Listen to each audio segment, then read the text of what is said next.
For the past few months, I've been researching an AI system that listens to voice and analyzes anomalies. And it's not in what people say, but how they say it.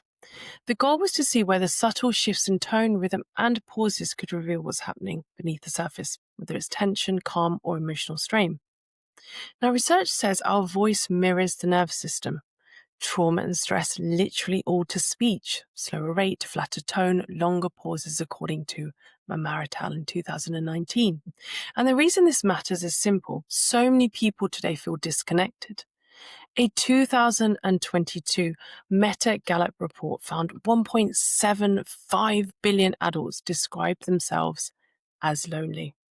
And in Western countries, about 40% say they've lost a sense of purpose. We're more connected digitally than ever, but more divided internally than we've ever been. That disconnection shows up in the voice before we even realize it in the mind.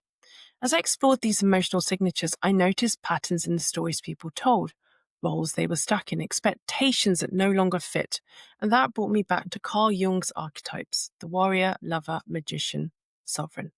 For a century, we've gendered them, masculine, feminine, but research from Tel Aviv University shows there's no such thing as a purely male or female brain.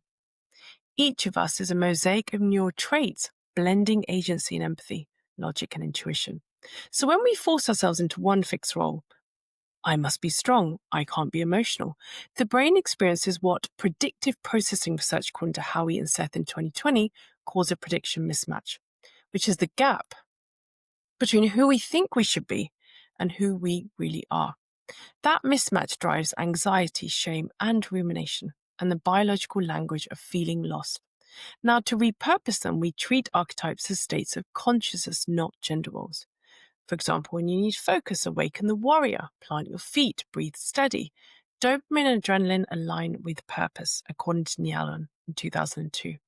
And when you need connection, soften into the lover. Extend your exhale, open your posture. Oxytocin and vagal tone restore safety, according to Porges and Feldman. For creativity, invite the magician.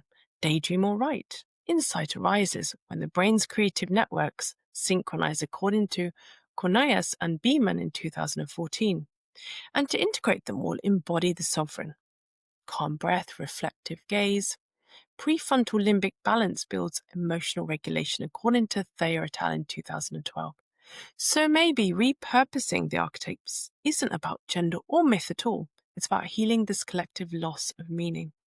When the warrior acts with the compassion of the lover, when the magician serves the wisdom of the sovereign, we stop performing identities and start inhabiting wholeness.